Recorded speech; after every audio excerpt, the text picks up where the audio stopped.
Hello everybody, my name is Anthony and welcome back to Let's Play Hearts of Iron 4 New Orders America. Let us continue on from where we last left off. So, what are we doing right now? We are trying to beat inflation. I mean, we've done okay. We've already gone down by like 0.5%, give or take. Aside from that, I'm going to see if we can try to build up our reserves. Because I don't think for a second in-game we've actually had any liquid reserves. So I have no idea, literally no idea what the invest button actually does in this in the game. But we'll try it out. Because right now, like the way I saw this, right, is if our interest at 1.67 or 1.607% and inflation's at 9.8, like it should be better to not pay off your debt, right? Like I know that's kind of how it is in like real, like if you have a car loan that's like 1% car loan, for example, and inflation's at like 5%. It's better to pay off as long as possible. Or if your student loans are at 0%, well, which they are in Canada, at least right now, then it's better to extend that for as long as humanly possible. But, so that's my idea. I don't know if that's true or not. Maybe I'm silly. Anyway, the Beach Boy's been murdered. That's cool. Police were called to the house in Los Angeles' Beverly Crest neighborhood this morning after a housekeeper reported that the door was unlocked and she could see bloodstains inside. When they arrived, they discovered that one of the most tragic and horrifying mass murders of the decade. Beach Boy members Brian Wilson, his brothers Dennis, and cousin Mike Love were at record producer Terry Melcher's house on March 8th to celebrate the release of their latest album. Also in attendance were Brian's pregnant wife Marilyn, singer Mark Lindsay of the Raiders, and Melcher's mother, movie star Doris Day. During the night on March 8th to 9th, an unidentified group of people entered the property on foot after cutting the phone lines. Doris Day was leaving the party in her car and must have seen them. The car's front door was open and she was shot 4 times in the abdomen. The group then gained access to the front door through an open window and brought all the house's inhabitants to the living room. Brian Wilson and Melcher were stabbed multiple times to death, while Marilyn and Lindsay were found shot dead in the back porch, likely attempting to flee. Dennis Wilson's body was far more heinously killed compared to the others. He was shot both in the knees and his abdomen was stabbed over 4 dozen times, and his face was severely disfigured by blunt trauma. The words thief and pig were written in blood on the living room walls. The only survivor of the event is Mike Love, who endured half a dozen knife wounds and was being shot in the shoulder before passing out from blood loss. He's currently comatose in intensive care in Cedars-Sinai Medical Center, Beverly Hills. Investigators hope that they will soon wake and help identify the killers. 1 second. Did this actually happen? The Beach Boys. Did they actually all get, like, shot? No, you're just active 61 the present. Members. Timeline. Vocals. No. Shot. Dead. No, it is not happening to the actual Beach Boys. So I'm not too sure what's going on with them. Very interesting. I don't know if it's like a decision that we made. Like maybe we did something. I'm not too sure. Very, very, very interesting.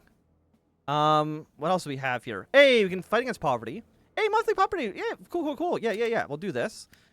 Get that going. Is there anything else we care about in here? Suspicion. Get more support from our hardline supporters. Invest in administration. I mean, 150 is a lot. There's no denying that. But you know what? Let's talk with hardline supporters. That does not increase our liberalness, I think, as far as the game's concerned. So we'll see how that goes. Okay, anything else we want to do? Pro-American sentiment. Can't do any of those right now. I guess start the board regime. I don't know if that actually does anything. Operation will slow down the growth of the German skilled workforce. You know what? Sure. Seems decent enough. But we'll try that now. Agents are needed to conduct operations. They be trained in exchange for expertise. I think we're good. I think we're looking good. I'm happy where we're at. Now, the Borman thing, I'm assuming that is the mini game where they're trying to get rid of the slave population, or at least limit the slave population. I remember doing that when we played as Borman. Was it 2022? I had to say probably like a year, 2 years ago. I don't think it was last year. But, you know, we did that similar mini game, so it makes sense. The future of independence. The danger might have passed, but Lars Emil Johnson still freshly remembered the initial fear. Then outrage when the first details of the Thule accident had emerged. Yes, as the expert had said, it could have been much worse, but no one seems to want to acknowledge the problem that American nuclear weapons in Greenland on the first place. It was this sentiment, or which he would call anger, that has brought him to the lecture today. He may have been studying to be a teacher at Ilandsfjord, the Great Learning Place, which constituted Greenland's primary teaching college, but he had heard a little about the two men who had appeared to hold a surprise lecture and was intrigued. Moses Olsen and Jonathan Motzfeldt were rumored to be doing something unprecedented, calling for autonomy. He wasn't the only one who was interested, if this packed lecture hall was any indication. After some greetings and pleasantries, the two men began to speak. It was a conversation on what their future could be, not as an American colony, but a true independent nation. Both men made passionate arguments, painting a vivid future that captivated Emil Johansson and many in the crowd. After the lecture, both men took some time to speak with students, Lars among them. They said that they were part of an organization that intended to pursue exactly what they'd be called about. It was called Sjunmut, a loose organization and the first of its kind. Emil Johansson knew his next year would be occupied with schooling, but he resolved to keep an eye on this movement the two men were part of. I'm not too sure. At some point, of course, this will come to a head. We've been hearing about Greenland independence for years at this point. I think probably the first event was probably, back in 1962.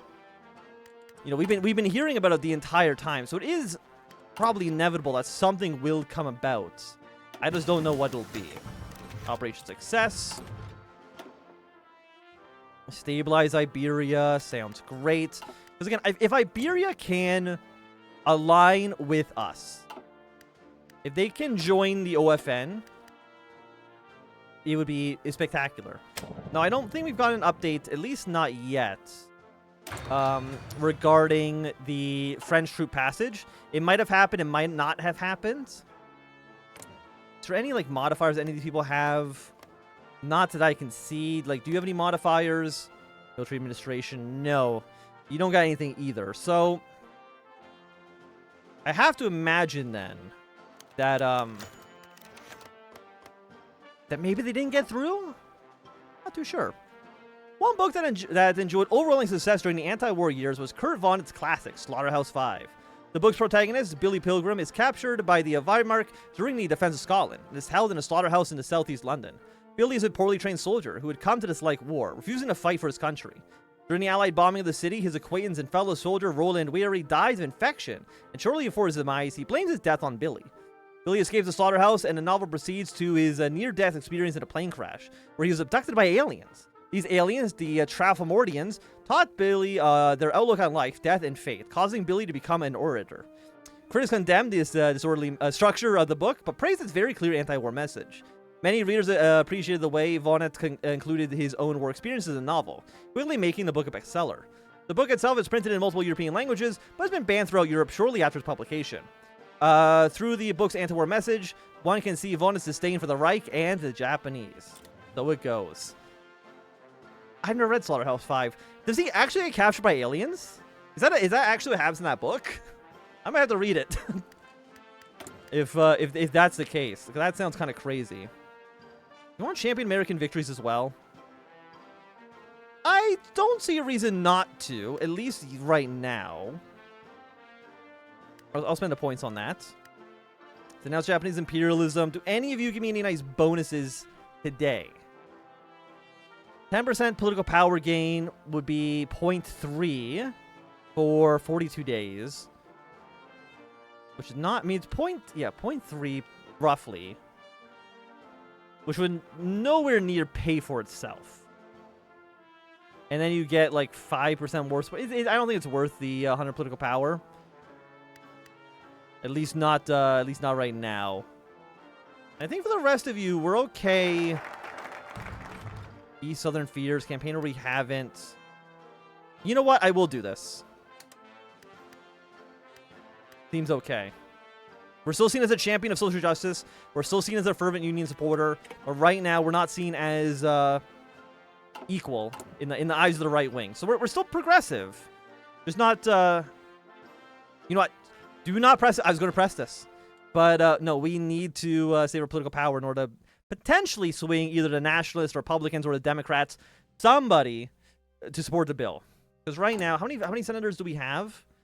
We got 35, which is a decent number, but it's not enough to do whatever the hell we want. Stamp out the flames of hate. There'll be no compromise. Let's go for un-American institutions. We'll get this one going first.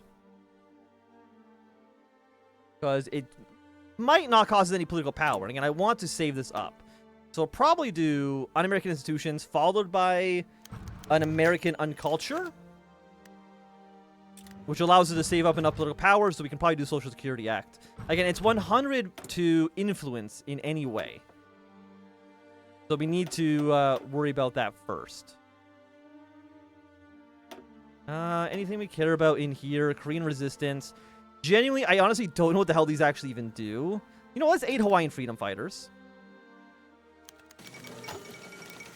Free French-Iberian talks come to an end. Just a couple years ago, de Gaulle and his forces in West Africa seemed doomed to be forgotten by the world. Many saw the isolated and the friendless rump state constantly under assault by the Luftwaffe as doomed to one day peter out. But only a couple years later would the Free French stand as the main power in the region. It was thus only a matter of time until the rest of the world took an interest in them. Iberia is the second major country to do so, and for the last couple of weeks engaged with a series of secretive talks with the Free French. The talks ended yesterday, and although no one is quite sure what was discussed, both states left the talks in amicable and positive terms. Many have theorized about the new friendly partnership between the two states, though the details are unclear. And the Rose Internationale. I'm international. It's not international. We're not playing Kaiserreich. President Robert Kennedy wasn't the only one focused on the welfare of his own nation's people. In the fight against international fascism, it's important to strengthen your allies as well. Duda and his administration have pushed to create the Roses International, an international program to help fund anti-poverty efforts across the Organization of Free Nations. Funds and knowledge for America's own fight against poverty are to be made to Canada, Australia, and New Zealand to help the lowest and of those in their societies rise up with improved welfare, health, education, and more. Efforts are to be made especially within the native population of these lands. First Nations in Canada, the Aborigines in Australia, the Maori in New Zealand, who have suffered the systematic racism much like African Americans and Indians in the United States have. Overall, the program has been well received, if a bit grumbling by the prime ministers and the MPs of our allies that could have handled it. But we could be proud of the fact that we are willing to help not just the poor of our nation, but the poor around the world. We're going to spend some money on this, unfortunately. But every one of our allies is going to get better poverty, better poverty rates, and increased GDP. How much do we have right now? Reserves. Okay, so we actually have money in reserves now. So if I were to put 1 billion and invest it,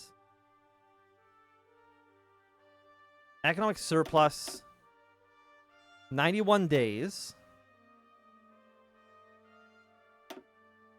0.01. So I'm assuming the more we invest, the more this does. 0.01 is like nothing, though, isn't it? I'm going to press the button anyways. Oh, no, actually, that was a much bigger. That was not 0.01. That was like 0.05.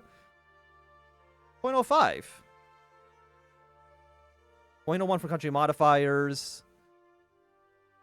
Plus 0.09 from 20 powered states. Plus 1.64 from 354 built infrastructure. 5 maximum. Minus 1.7 from taxes. Okay. That's fine. That's fine. And inflation is just going down. This is what we want to see. We're very happy about it. So we can save our reserves and we can just keep on pushing it into the GDP. You know, if a GDP is going down, happy to see it. Is there anything else we can cut? Stability.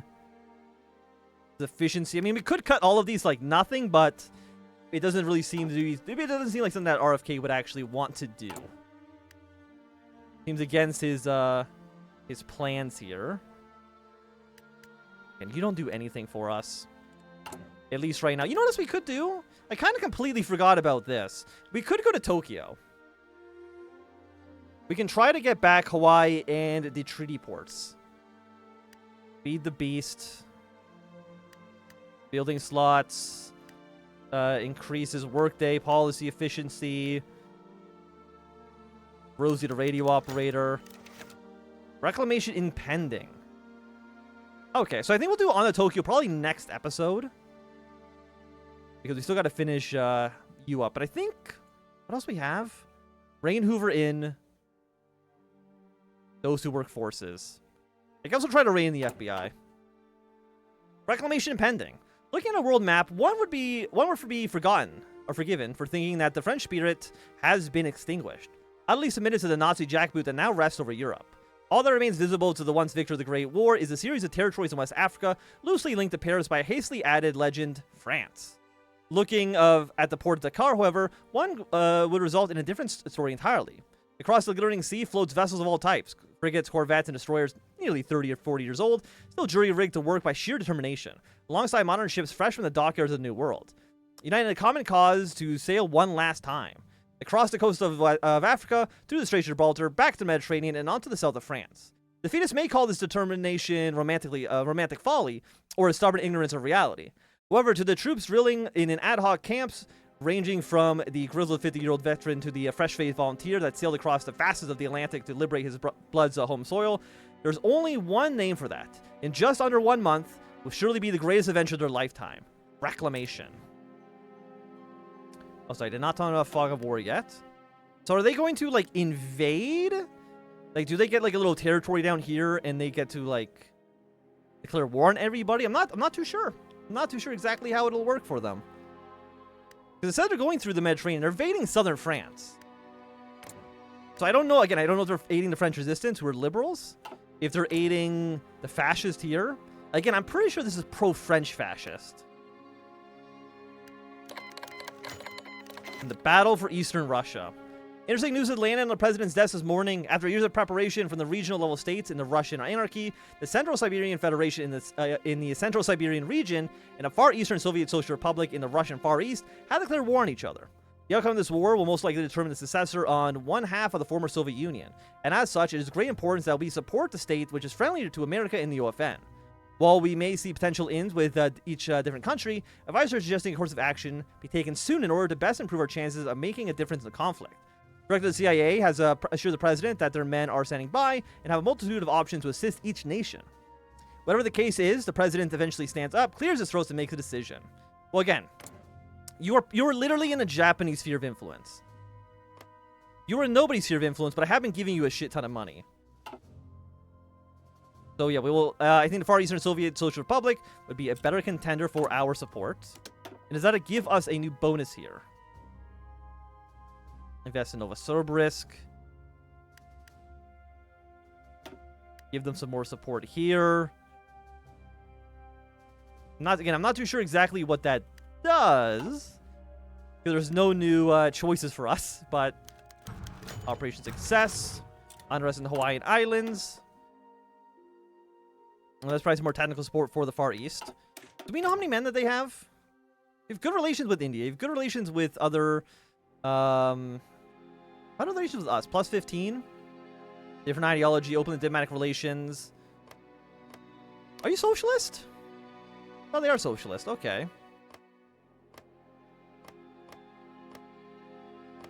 So if that's the case, but no, I want to look at troop numbers. That's what we were here for. 16 to 37, 31 to 59. Okay, so it does look favored right now for the Siberian Federation. But I do want to help them out. I know I don't think we can send volunteers, unfortunately. But we can try.